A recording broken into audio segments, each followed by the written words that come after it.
वाडेफाटा ते लोणंद आणि लोणंद ते शिरवळ असा या रस्त्याचं रुंदीकरणाचं काम सध्या युद्ध पातळीवर या ठिकाणी सुरू आहे. आणि आता जर सध्या पाहिलं तर जवळपास 15 मीटरचा हा रस्ता जो आहे तो मोठा होत आहे. याचं सध्या साईडच्या दोन्ही बाजूच्या गटाराचं काम जे आहे ते सुरू आहे. आणि आता जर पाहिलं तर अनेक ठिकाणी अशा पद्धतीनं रस्त्याचं काम सुरू असल्यामुळं वाहतूक या मार्गावरील पूर्णपणे संथ गतीनं सुरू असल्याचं एकूणच चित्र पाहायला मिळत आहेत. या भागात देखील अनेक नागरिक जे आहेत ते नागरिकांचा आरोप आहे की हा रस्त्याचं काम जे आहे ते धीम्या गतीनं आहे.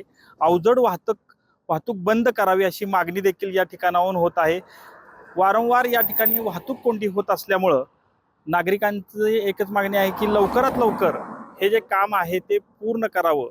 मात्र काही भागामध्ये नागरिकांनी देखील निकृष्ट दर्जाचं काम झालं असल्याचा आरोप देखील या ठिकाणी केले आहेत. अनेक आंदोलनं देखील या रस्त्याच्या बाबत झालेली आहेत.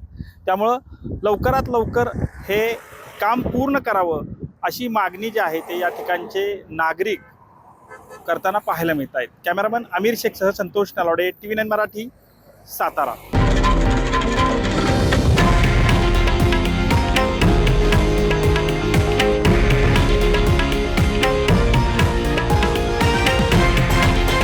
हे आहे देशातील नंबर 1 न्यूज नेटवर्क आणि आपण पाहत आहात TV9 मराठी, एकमेव.